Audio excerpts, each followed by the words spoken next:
राधे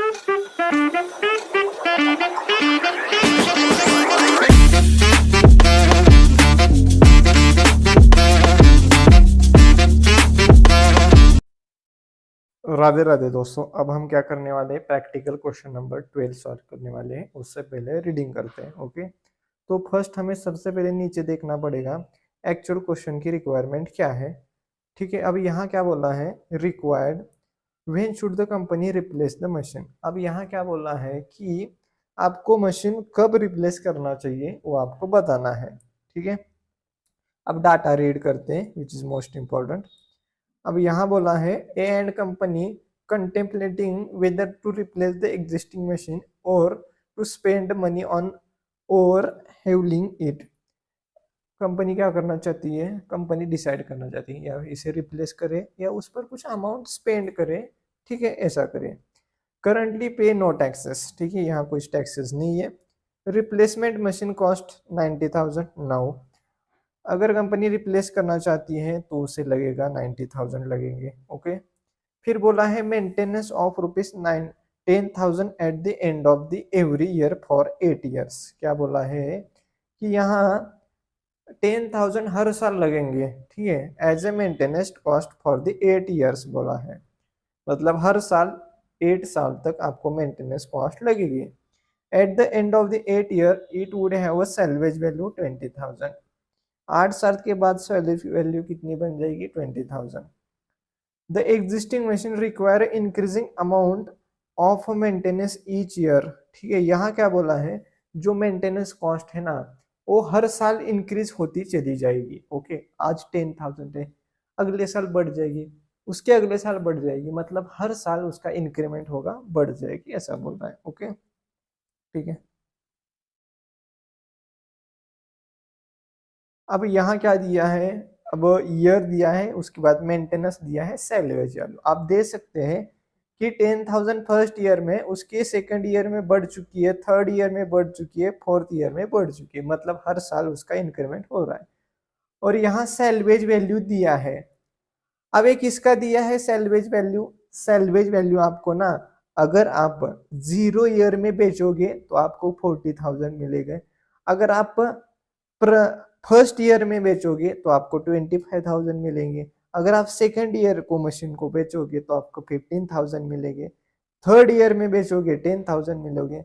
अगर fourth year में बेचोगे आपको 0 मिलेंगे। ओके, ऐसा इधर ऐसा बोला है। उसके बाद अपॉर्चुनिटी कॉस्ट बोला है 15%, यानी कि डिस्काउंटिंग फैक्टर 15% दिया है। अब नीचे दिया है present value of annuity of ₹1 per period for 8 years at interest rate of 15%, 4.4873। मतलब यहाँ ना सम दिया है डिस्काउंटिंग फैक्टर का। क्या बोला, सम दिया है डिस्काउंटिंग फैक्टर ऑफ 15%, कितना है, दैट इज 4.4873। ओके, उसके बाद बोला है present value of RE1 to be received after 8 years at interest rate 15%, 0.369। Okay, मेरे हिसाब से ना ये आपको ना जो डिस्काउंटिंग फैक्टर है वो 8 साल के बाद का दिया है, दैट इज 0.3269। एक बार मैं चेक करता हूँ। Okay, 1 divide by 1.08 is equal to is equal to is equal to is equal to is equal to is equal to is equal to is equal to. ठीक है, ये नहीं दिया भाई, ये कुछ अलग ही दिया है। ये पता नहीं क्या दिया है, क्योंकि इसका डिस्काउंटिंग फैक्टर 8 साल के बाद तो ये नहीं आ रहा है। ओके, कोई बात नहीं, इसे भूल जाओ, कोई बात नहीं। ए सॉरी सॉरी, हमें क्या करना है, 1 डिवाइड बाय 1.5 करना है भाई साहब, क्योंकि डिस्काउंटिंग फैक्टर 15 है, माय मिस्टेक। 8 साल का देखते हैं 8 ईयर में क्या होगा वो देखते हैं। 1 2 3 4 5 6 7 8। हाँ हाँ, करेक्ट है करेक्ट है। अब ये जो है ना, ये जो है ना, ये 8 साल जो 8 ईयर का डिस्काउंटिंग फैक्टर उन्होंने दिया है, दैट इज 0.3269। ठीक है, मैंने गलती से क्या किया था, 1 डिवाइड बाय 1.08 किया था, 08 नहीं, क्योंकि डिस्काउंटिंग फैक्टर यहाँ कितना है, 15% है, तो 1 डिवाइड बाय 1.15 करना पड़ेगा। ओके, ठीक है। अब इतना डाटा हमारे पास है, इसी का हम यूज करके आंसर बनाएंगे, इजी आंसर। ठीक है। अब प्रैक्टिकल क्वेश्चन 12 सॉल्व करना स्टार्ट करते हैं। तो इसमें इम्पॉर्टेंट बात क्या है कि आपको ना सबसे पहले इक्विवेलेंट कॉस्ट निकालनी पड़ेगी। ओके, तो इक्विवेलेंट कॉस्ट कंप्यूटेशन लिख लेते हैं। ओके, ये यहाँ इम्पॉर्टेंट है। अब ये कैसे निकाला जाता है, सिंपल सा फंडा है, कुछ नहीं करना है। देखिए हमें कितनी लग रही है कॉस्ट ऑफ रिप्लेसमेंट की मशीन, रिप्लेसमेंट जो मशीन कॉस्ट है वो कितनी लग रही है, कॉस्ट लग रही है 90,000। ओके, अब ऐड करना पड़ेगा मेंटेनेंस कॉस्ट, कितनी है 10,000 हर साल फॉर द 8 ईयर्स, मतलब 8 साल तक के लिए हर साल 10,000 ऐसे लगेंगे। और इसका इंक्रीमेंटल भी बोला है, तो इट्स ओके, कोई बात नहीं है। तो 10,000 इंटू क्या करेंगे, 8 साल का कम्युलेटिव डिस्काउंटिंग फैक्टर कितना है 4.4873। ओके, इससे मल्टीप्लाई करो 10,000 इंटू 4.4873, तो यह आ जाएगा 44,873। अब इसमें से माइनस क्या करेंगे, सैलवेज वैल्यू माइनस करनी पड़ेगी। अब सैलवेज वैल्यू कितनी बोला है, 20,000 बोला है eight the end of the 8 year. तो 8 ईयर का मुझे क्या करना पड़ेगा, डिस्काउंटिंग फैक्टर लेना पड़ेगा, जो कि क्वेश्चन में दिया है कितना 0.3269 इसे दिया है। ओके, 0.3269 इंटू 20,000, तो यह आ जाएगा 6538। ओके, अब जो चीज़ प्लस है उसे प्लस करो, जो चीज़ माइनस है उसे माइनस करो, तो यहाँ आपका जो आ जाएगा आंसर वो आ जाएगा 128,335। अब डिवाइड किससे करना है, cumulative discounting factor of 8 years, that is क्या दिया है 4.4873। तो आपकी क्या आ जाएगी, इक्विवेलेंट कॉस्ट आ जाएगी,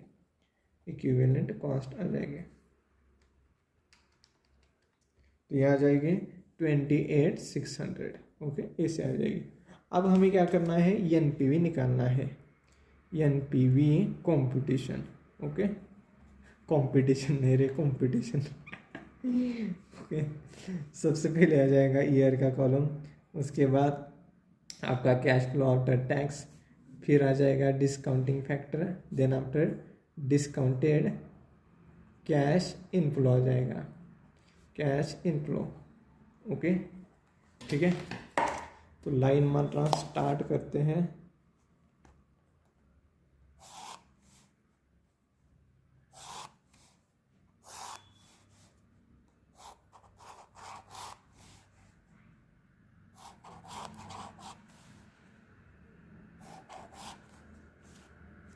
ओके, ऐसा।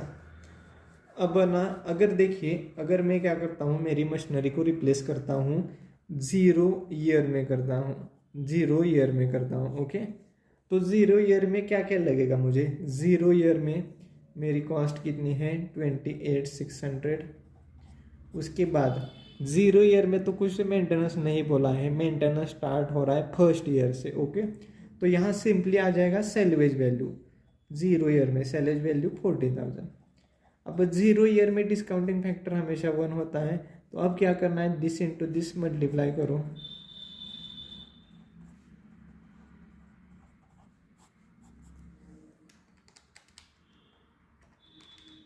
तो आपका क्या आ जाएगा, एनपीवी आ जाएगा 11,400 पॉजिटिव में आ जाएगा। ओके, ये फर्स्ट ईयर, सॉरी 0 ईयर में। अगर मेरी मशीनरी में फर्स्ट ईयर में रिप्लेस करता हूँ तो क्या हो जाएगा, अगर मैं फर्स्ट ईयर में करता हूँ तो फर्स्ट ईयर में मेरी कॉस्ट कितनी लगेगी 28,600।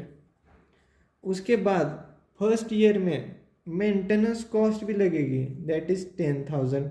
अब मेंटेनेंस कॉस्ट क्या होती है, इन्वेस्टमेंट में ऐड होती है, तो मुझे इसे इन्वेस्टमेंट ट्रीट करना पड़ेगा।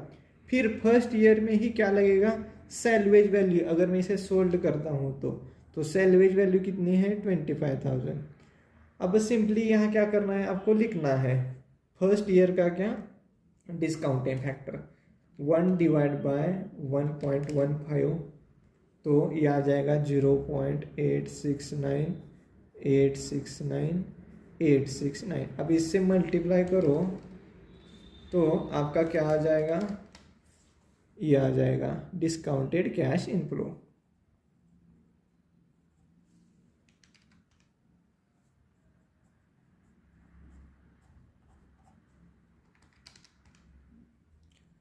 अब जो चीज प्लस है उसे प्लस करो, जो चीज माइनस है उसे माइनस करो। ओके,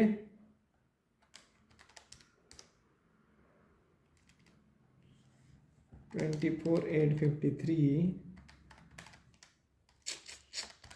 साला 24,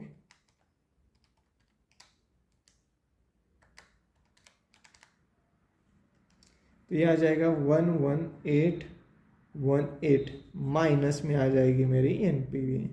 ओके, अगर मैं फर्स्ट ईयर मेरी क्या कर सकता हूँ, सॉरी, अगर मैं फर्स्ट ईयर में मेरी मशीनरी को अगर मैं रिप्लेस करूँगा तो मुझे ना मेरी इतनी एनपीवी आ जाएगी, मतलब माइनस में आ जाएगी एनपीवी, विच इज़ डेंजरस, मतलब अनफेवरेबल है, फेवरेबल नहीं है मेरे लिए अगर मैं फर्स्ट ईयर में करता हूँ। तो अगर मेरी मशीनरी में सेकेंड ईयर में रिप्लेस करता हूँ, सेकेंड ईयर में, तो सेकेंड ईयर में क्या क्या लगेगा भाई साहब, सेकेंड ईयर में कॉस्ट कितनी है 28,600। उसके बाद सेकेंड ईयर की मेंटेनेंस कॉस्ट कितनी है 20,000। उसके बाद सेकेंड ईयर की सैलवेज वैल्यू कितनी है 15,000। ओके, अब आप ये देखिए कॉमन सेंस है, ठीक है, अगर मैं सेकेंड ईयर में मेरी मशीनरी रिप्लेस कर रहा हूँ तो फर्स्ट ईयर में तो मैंने मेंटेनेंस किया होगा, मतलब मैंने कुछ खर्चा किया होगा ना फर्स्ट ईयर में मशीनरी पे, क्योंकि यहाँ बोला है कि मेंटेनेंस कॉस्ट हर साल लगेगी, यानी कि फर्स्ट ईयर में भी लगी है मेंटेनेंस कॉस्ट। ओके, ठीक है, मतलब यहाँ 10,000 मुझे यहाँ लिखना पड़ेगा, क्यों, क्योंकि मैंने पिछले साल किया है मेंटेनेंस कॉस्ट। ओके, तो यहाँ मुझे लिखना पड़ेगा 1 ईयर में 10,000 माइनस में। ओके, ठीक है, ऐसा। अब यहाँ लिखो, ओके, डिस्काउंटिंग फैक्टर लिखो। अब यह सेकेंड ईयर का कितना आता है वो देखो डिस्काउंटिंग फैक्टर, तो ये आता है 0.756, 0.756, 0.756। अब कुछ नहीं, दिस इंटू दिस मल्टीप्लाई करना है, ये आ जाएगा 21,626, फिर आ जाएगा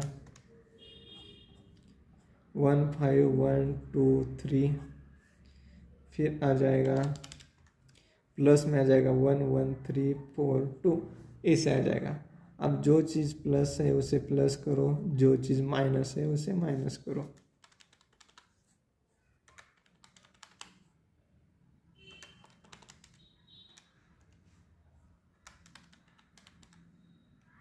तो ये आ जाएगा 34,097 भाई साहब, ये तो बहुत बड़ी माइनस में आ रही है value. Okay, which is very dangerous for the our company. Okay, ठीक है।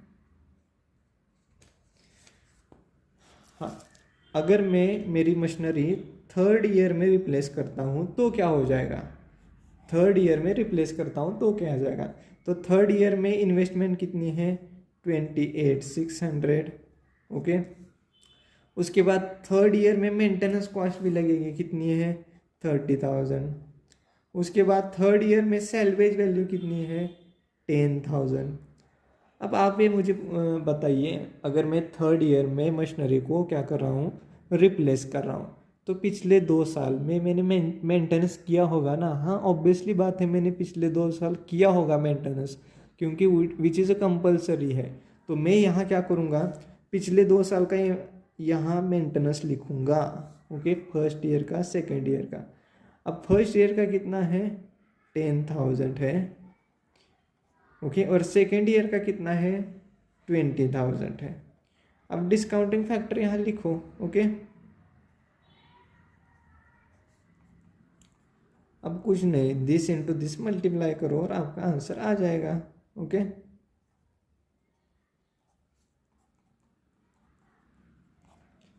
ओके, ऐसा करो। अब थर्ड ईयर का डिस्काउंटिंग फैक्टर देखो, 1 डिवाइड बाय 1.15, 1 2 3, तो यह आ जाएगा 0.657 0.657 0.657 मल्टीप्लाई करो, यह आ जाएगा 18805, यह आ जाएगा 19725, यह आ जाएगा 6575। ओके, अब यहाँ सैलवेज कितनी है रे भाई? 10,000। हाँ, ये सैलवेज का माइनस में नहीं आएगा रे, सैलवेज का माइनस में नहीं आएगा, ये बात याद रखना। ओके, मैंने गलती से लिखा। ओके, अब जो चीज़ है माइनस है उसे माइनस करो, जो चीज़ प्लस है उसे प्लस करो। ओके,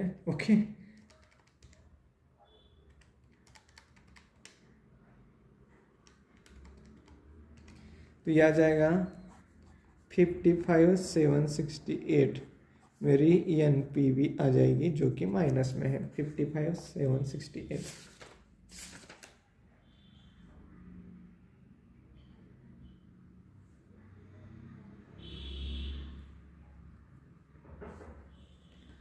ऐसे आ जाएगी। ओके,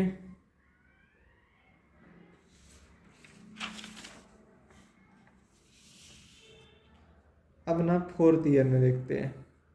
4th ईयर, अब 4th ईयर में देखिए, 4th ईयर में क्या क्या आएगा। 4th ईयर में सबसे पहली चीज़ आ जाएगी, क्या आ जाएगी 4th ईयर में? 4th ईयर में क्या आ जाएगी मेरी? इन्वेस्टमेंट कितनी है? 28,600। उसके बाद 4th ईयर में मेंटेनेंस भी लगेगी 40,000। अब 4th ईयर में सैलवेज बोला है क्या? नहीं बोला है, तो मैं नहीं लिखूंगा उसे। ओके, अगर मैं 4th ईयर में रिप्लेस कर रहा हूँ तो लास्ट के 3 साल में मैंने मेंटेनेंस किया होगा क्या? ऑब्वियसली बात है, करना ही पड़ेगा।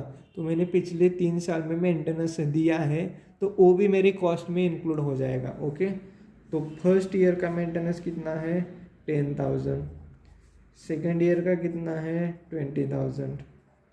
3rd ईयर का कितना है? 30,000। अब कुछ नहीं, यहाँ डिस्काउंटिंग फैक्टर लिखना है। ओके, तो लिखो 3 4। तो 4th ईयर का डिस्काउंटिंग फैक्टर आ जाएगा ये आ जाएगा। और 1 ईयर का कितना आ जाएगा? 1 ईयर का आ जाएगा 0.869 अब 2nd ईयर का कितना आ जाएगा? 0.756 और 3rd ईयर का 0.657। अब कुछ नहीं, दिस इंटू दिस मल्टीप्लाई करो। ओके, ठीक है,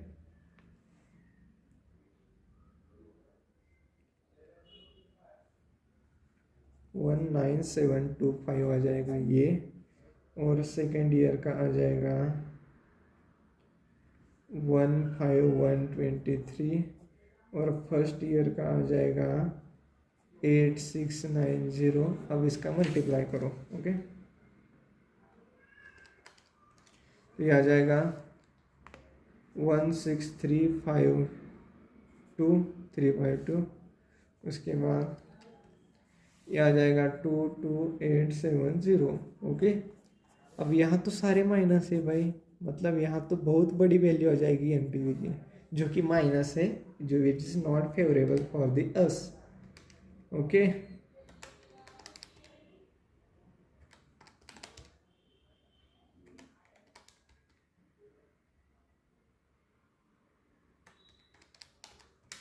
तो ये आ जाएगा 82,760। ओके, ठीक है, ऐसा आ जाएगा। अब ना देखिए 4th ईयर, अब आप ही मुझे बताइए आप किस ईयर में रिप्लेस करना चाहोगे। देखिए यहाँ पॉजिटिव कौन सी ईयर में आ रहा है? पॉजिटिव आ रहा है 0 ईयर में। मतलब मैं क्या करूँगा, we will replace the machine immediately मतलब 0 ईयर में। 0 ईयर में हम क्या करेंगे, इसे रिप्लेस करेंगे। ओके, ऐसा बोलना है, ठीक है।